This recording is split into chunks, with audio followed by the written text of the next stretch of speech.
MD Ataur Rahman Khan NDC additional secretary, তার কাছে আমরা পৌঁছে দিয়েছি। আমরা স্বরাষ্ট্র সচিবের কাছে এটি দিতে চেয়েছিলাম, কিন্তু স্বরাষ্ট্র সচিব তিনি মিটিংয়ে রয়েছেন। আমি নিজে কল করেছি, তাকে কলে পাওয়া যায়নি, এজন্য তাকে হোয়াটসঅ্যাপে মেসেজ করে আমি অনলাইনে সেই কপি নিজে পাঠিয়ে দিয়েছি এবং সরাসরি এনডিসি এমডি আতাউর রহমানের হাতে আমরা সেটা দিয়ে এসেছি। এবং এই যে কপিটা আমরা রিসিভ কপিটা নিয়ে এসেছি। আজকে যুব অধিকার পরিষদের পক্ষ থেকে আমরা আলটিমেটাম দিয়েছি 48 ঘন্টার মধ্যে ডামি রাষ্ট্রপতি এবং ডামি এমপি হত্যা মামলার আসামি আব্দুল হামিদ যে পালিয়ে গেল অন্তর্বর্তীকালীন সরকারের সহযোগিতায়, এর প্রতিবাদে আজকে স্বরাষ্ট্র মন্ত্রণালয়ে আমরা ঘেরাও কর্মসূচি দিয়েছিলাম এবং আমরা 48 ঘন্টার মধ্যে এই স্বরাষ্ট্র উপদেষ্টার পদত্যাগ দাবি করছি। গতকাল বিমানবন্দর দিয়ে নিরাপদে এই ডামি রাষ্ট্রপতি পালিয়ে গেল। এর আগে আমরা দেখেছি উবায়দুল কাদের 3.5 মাস বাংলাদেশে নিরাপদে থাকার পরে পালিয়ে গিয়েছে। এরকম অসংখ্য ডামি এমপি মন্ত্রী পালিয়ে গিয়েছে। এরা প্রত্যেকে সরকারের সহযোগিতায়, সরকারের গ্রিন সিগন্যাল নিয়েই পালিয়ে গিয়েছে। যেহেতু এই সরকারের উপরে জনগণের ম্যান্ডেট ছিল, এই সরকার আওয়ামী লীগকে নিষিদ্ধ করবে, গণহত্যার বিচার করবে, ঐক্যমতের ভিত্তিতে তারা রাষ্ট্র সংস্কার করবে এবং একটি নির্বাচনী রোডম্যাপ প্রকাশ করবে। কিন্তু এই সরকারের মেয়াদ 9 মাস অতিবাহিত হলেও এখনো পর্যন্ত গণহত্যার বিচারে আমরা কোনো তোড়জোড় লক্ষ্য করছে না। আওয়ামী লীগকে নিষিদ্ধ করার ব্যাপারে সরকারের কোনো পদক্ষেপ নাই। উল্টো আমরা লক্ষ্য করছি সরকারের প্রধান উপদেষ্টা বলছেন আগামী নির্বাচনে আওয়ামী লীগ অংশ নিবে কি নিবে না সেটি আওয়ামী লীগের দলীয় সিদ্ধান্ত। আমরা প্রধান উপদেষ্টার এই বক্তব্য আগেই প্রত্যাখ্যান করেছি। আমরা স্পষ্টভাবে প্রধান উপদেষ্টাকে বলতে চাই, আমরা যতদূর শুনেছি যে স্বয়ং প্রধান উপদেষ্টার গ্রিন সিগন্যাল পেয়ে এবং এই স্বরাষ্ট্র উপদেষ্টার সহযোগিতায় ডামি রাষ্ট্রপতি আব্দুল হামিদ দেশ ছেড়ে পালিয়েছে।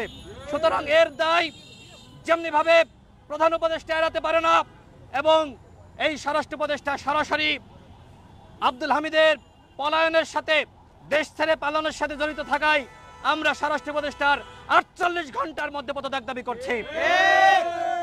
আমাদের স্পষ্ট কথা, এই সরকারকে গণঅভ্যুত্থানের মাধ্যমে আমরা বসিয়েছি, কিন্তু এই সরকার আজকে তার নিরপেক্ষতা হারিয়েছে।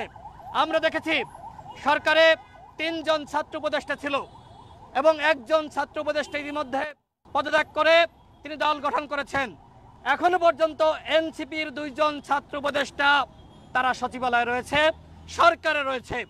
আমাদের স্পষ্ট দাবি মাহফুজ আলম তথ্য উপদেষ্টা, তাকে পদত্যাগ করতে হবে এবং স্থানীয় সরকার উপদেষ্টা আসিফ মাহমুদকে পদত্যাগ করতে হবে। কারণ এই সরকারের দায়িত্ব একটি অবাধ সুষ্ঠু নিরপেক্ষ নির্বাচন জাতিকে উপহার দেয়া। যে নির্বাচন হবে একটি আন্তর্জাতিক মানের নির্বাচন, কিন্তু সরকারের যদি নিরপেক্ষতা না থাকে সেই ধরনের একটি আন্তর্জাতিক মানের নির্বাচন কি সম্ভব? সুতরাং সরকারের নিরপেক্ষতা নিশ্চিত করার জন্য অনতিবিলম্বে যেমনিভাবে স্বরাষ্ট্র উপদেষ্টাকে পদত্যাগ করতে হবে, এই ডামি রাষ্ট্রপতিকে দেশ ছেড়ে পালানোর সহযোগিতা করার কারণে ঠিক একইভাবে সরকারের নিরপেক্ষতা নিশ্চিত করার জন্য আসিফ মাহমুদ এবং মাহফুজ আলমকে পদত্যাগ করতে হবে। অন্যথায় এই সরকারের অধীনে কোনোভাবে অবাধ সুষ্ঠু নিরপেক্ষ নির্বাচন হবে না। আমরা অতীতে কি বলেছি, শেখ হাসিনা ক্ষমতায় থাকলে কোনোভাবে অবাধ সুষ্ঠু নিরপেক্ষ নির্বাচন হবে না। সুতরাং এই এনসিপির 2 জন নেতা, এই 2 জন ছাত্র উপদেষ্টা এবং সরকারের প্রত্যেকটা দপ্তরে সেক্টরে যদি এনসিপির ছাত্র প্রতিনিধিরা থাকে তাহলে আগামীতে কোনোভাবেই অবাধ সুষ্ঠু নিরপেক্ষ নির্বাচন হবে না।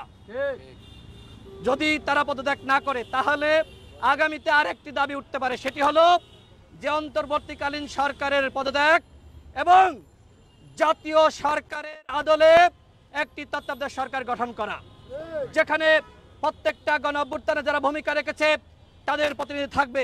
আমরা এখন সেই দাবি করছি না, কিন্তু সরকার যদি আওয়ামী লীগকে নিষিদ্ধ না করে, গণহত্যার বিচার না করে, ঐক্যমতের ভিত্তিতে রাষ্ট্র সংস্কার না করে, আমরা যদি দেখি এই দুজন ছাত্র উপদেষ্টা পদত্যাগ না করে, তাহলে আগামীতে আন্দোলন হবে জাতীয় সরকারের আদলে তত্ত্বাবধায়ক সরকার গঠন করার দাবিতে। কারণ সরকার যদি তার নিরপেক্ষতা না থাকে, তাহলে কোনোভাবে একটি অবাধ সুষ্ঠু নিরপেক্ষ নির্বাচন হবে না। এই যে এত সংস্কার কেন? একমাত্র কারণ একটি অবাধ সুষ্ঠু নিরপেক্ষ নির্বাচন। হাসিনা জাতিকে সেই নির্বাচন উপহার দিতে পারে নাই, এই কারণে হাসিনার পতন হয়েছে।